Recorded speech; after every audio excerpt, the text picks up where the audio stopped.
اور ایک کے بعد ایک نکلتے چلے گئے۔ میں حیران ہوا اور سوچنے لگا کہ دریا سے مچھلی نکل سکتی ہے، موتی وغیرہ نکل سکتے ہیں، لیکن یہ بنے بنائے تختے کہاں سے نکل سکتے ہیں؟ ابھی میں اسی حیرت میں تھا کہ اس سے بھی عجیب واقعہ پیش آیا۔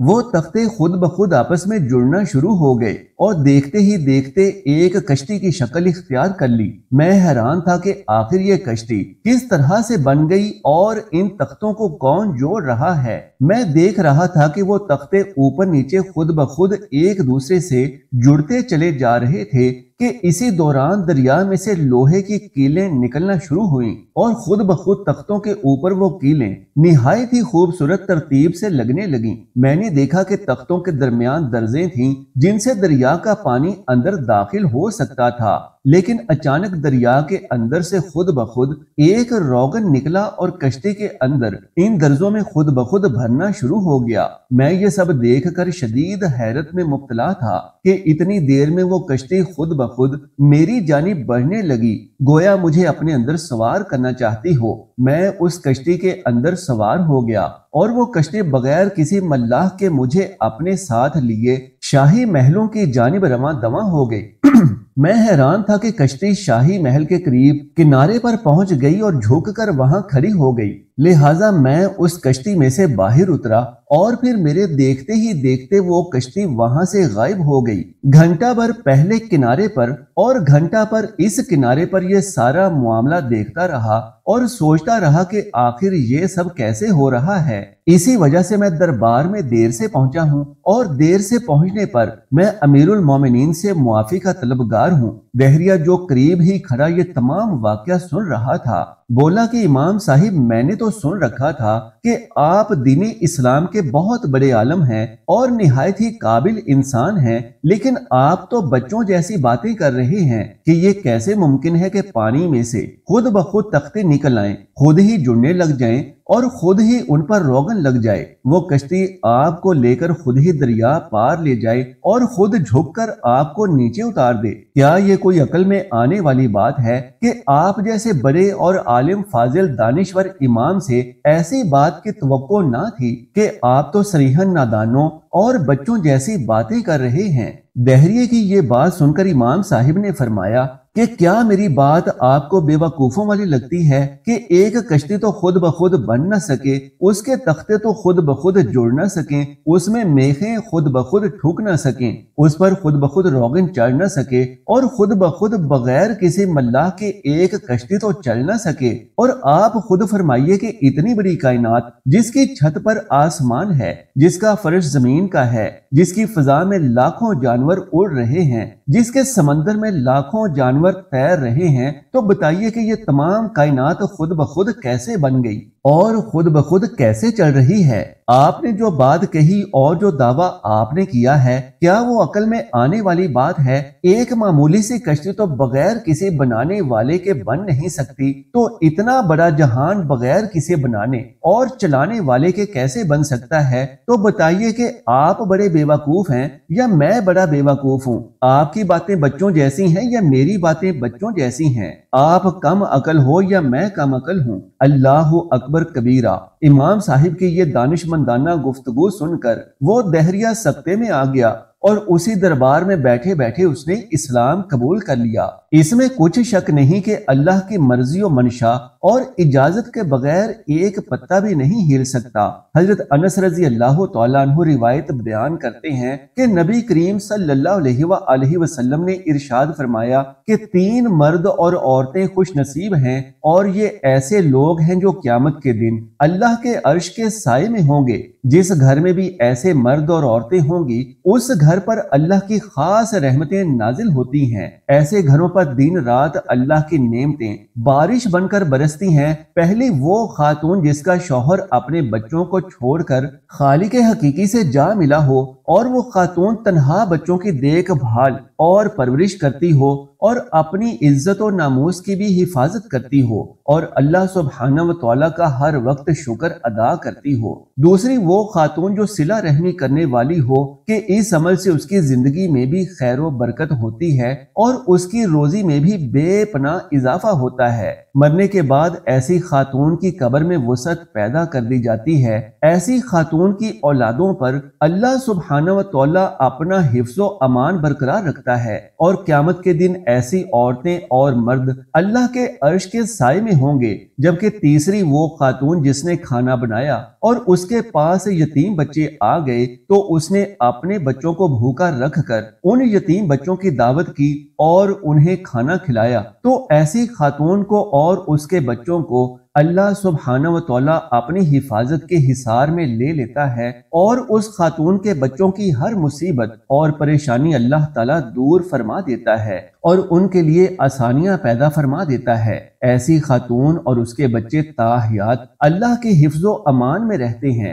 اور قیامت کے دن اللہ کے عرش کے سائے میں ہوں گے۔ ناظرین محترم، اللہ کی ذات بابرکات ہی ہے جو ایک مسلمان کی زندگی کے ہر معاملے میں اس کی حفاظت و نگرانی کرتی ہے۔ ہر ایک مرد و عورت شادی کے بعد خانگی معاملات میں مصروف عمل ہو جاتے ہیں۔ جب ایسے شادی شدہ مرد و خواتین کے ہاں اولاد ہوتی ہے اور وہ خود ماں باپ بنتے ہیں تو انہیں احساس ہوتا ہے کہ اولاد کی بہترین تعلیم و تربیت کتنی بڑی ذمہ داری ہے، اولاد کی پرورش کتنا بڑا اور اہم فریضہ ہے۔ اس کا احساس اسی وقت ہوتا ہے جب انسان خود ماں باپ بنتا ہے۔ بچہ ایک ہو یا ایک سے زائد ہو، ماں باپ ہر وقت اور ہر لمحے ان کی نگرانی نہیں رکھ سکتے۔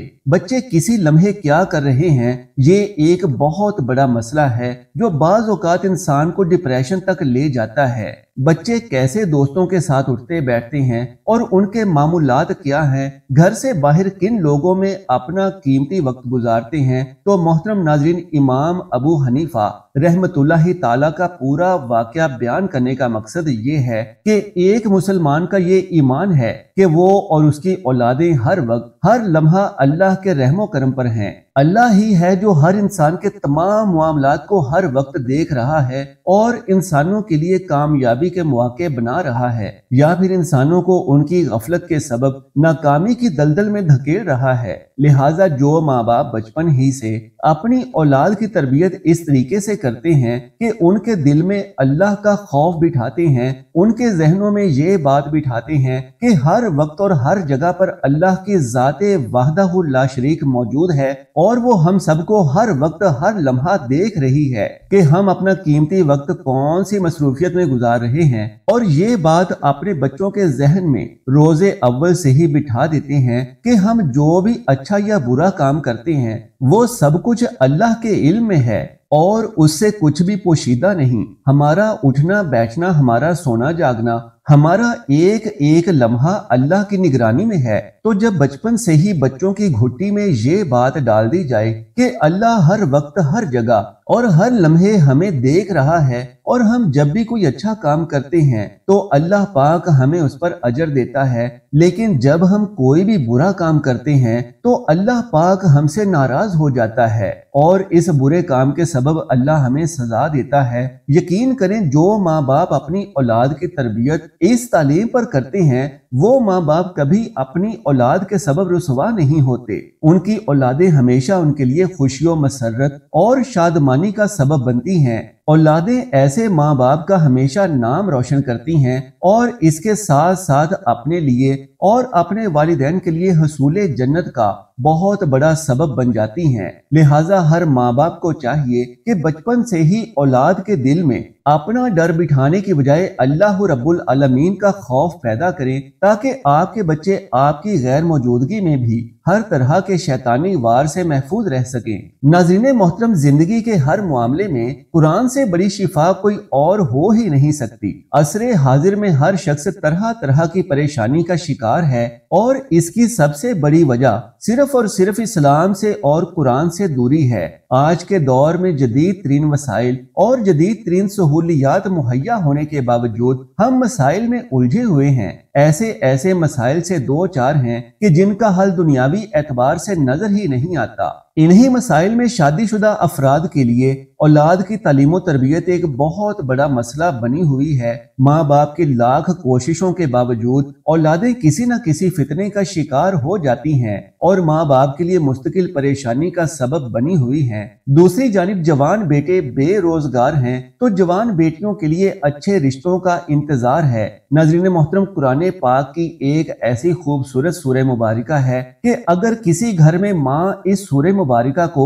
صرف 41 بار پڑھ لیتی ہے تو ان گھروں میں ہر طرح کی بندشیں، رکاوٹیں اور ہر طرح کے شیطانی اثرات ختم ہو جاتے ہیں۔ ایسے گھروں میں خوشحالیاں آتی ہیں اور اللہ کی رحمتیں ایسے گھروں پر برسنے لگتی ہیں۔ قرآن پاک کی یہ سورت ہر گھر میں ضرور پڑھی جانی چاہیے۔ ناظرین محترم، آج کے تیز رفتاری کے دور میں کہیں والدین بچوں کی تربیت سے غافل ہیں تو کہیں اولاد اپنے ماں باپ کو وقت دینے سے قاصر ہے۔ ماں باپ کی پوری زندگی اپنے بچوں کے بہترین مستقبل کے لیے پیسہ کمانے میں گزر جاتی ہے تو بچے وہی کچھ سیکھتے ہیں جو انہیں سکولوں کالجوں میں سکھایا جاتا ہے۔ اولادیں جوان ہو جاتی ہیں اور باپ کو اپنی اولاد کے پاس بیٹھے مدتیں گزر جاتی ہیں۔ دولت کمانے کے چکر میں باپ رات کو دیر سے گھر آتا ہے اور صبح سویرے اپنے کام پر ڈٹ جاتا ہے۔ مائیں بیچاری جس قدر ممکن ہو گھر بھر کی تھکا دینے والی ذمہ داریوں کے ساتھ اپنے بچوں کی دیکھ بھال کرتی ہیں، لیکن پھر بھی بچوں کی وہ تربیت نہیں ہو پاتی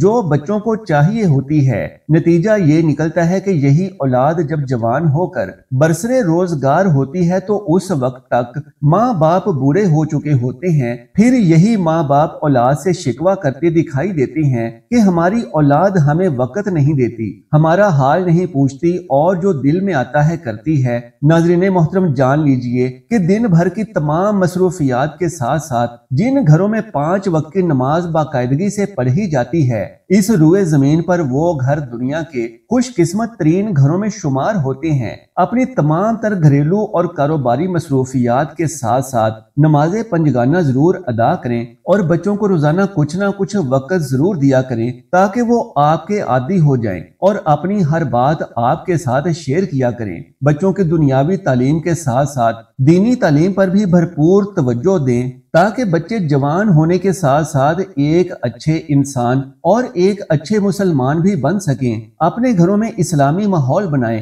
قرآن پاک کی تلاوت کی عادت اپنائیں اور روزانہ اپنے گھر میں کم سے کم 41 مرتبہ سورہ فاتحہ کی تلاوت ضرور کیا کریں، کیونکہ سورہ فاتحہ قرآن پاک کا نچوڑ ہے۔ اس کی بہت بڑی فضیلتیں بیان کی گئی ہیں، جن میں سے ایک یہ بھی ہے کہ جن گھروں میں روزانہ سورہ فاتحہ کی 41 بار تلاوت کی جائے تو ان گھروں میں کسی قسم کی کوئی شیطانی بیماری جنم نہیں لیتی۔ ایسے گھروں کے بچے اور خود ماں باپ ہر طرح کی مصیبتوں اور پریشانیوں سے محفوظ رہتے ہیں۔ گھر میں کوئی بیمار ہے، کوئی پریشانی چل رہی ہے، کوئی فرد ایسا ہے جو غصے کا بہت تیز ہے اور بات بے بات لڑائی جھگڑا کرتا ہے، 41 بار سورہ فاتحہ پڑھ کر پانی پر دم کر لیں اور اس پانی کو گھر میں عام پینے کے پانی میں شامل کر دیا کریں۔ گھر کے تمام افراد یہ پانی استعمال کریں، انشاءاللہ ہر طرح کی جسمانی، روحانی اور اخلاقی بیماریاں گھر سے جاتی رہیں گی۔ گھر بھر کے تمام افراد پر اللہ کی رحمتیں بارش کی طرح برسنے لگیں گی۔ گھر کے تمام افراد خوشحال اور کامیاب ہو جائیں گے۔ زندگی کے ہر معاملے میں خوشحالیاں ایسے گھروں کا مقدر بن جاتی ہیں جن میں ہر روز سورہ فاتحہ کا یہ عمل کیا جاتا ہے۔ اللہ تبارک و تعالیٰ سے دعا ہے کہ جن جن گھروں میں کسی بھی قسم کی پریشانی ہے، لڑائیاں جھگڑے اور نا اتفاقی ہے، بے برکتی ہے، رزق کی تنگی اور تنگ دستی ہے، اللہ ان سب گھروں پر اپنی رحمتیں اور برکتیں نازل فرمائے۔ میرا سنانا اور آپ کا سننا اپنی بارگاہ میں قبول و منظور فرمائے، آمین یا رب العالمین۔ محترم ناظرین، آخر میں درخواست ہے کہ میری آج کی اس معلوماتی ویڈیو کو لائک اور شیئر کر دیجئے اور میرے اسلامی و اصلاحی چینل کو سبسکرائب کر لیجئے۔ جزاک اللہ خیرن کثیرا۔ اللہ ہم سب کا حامی و ناصر ہو۔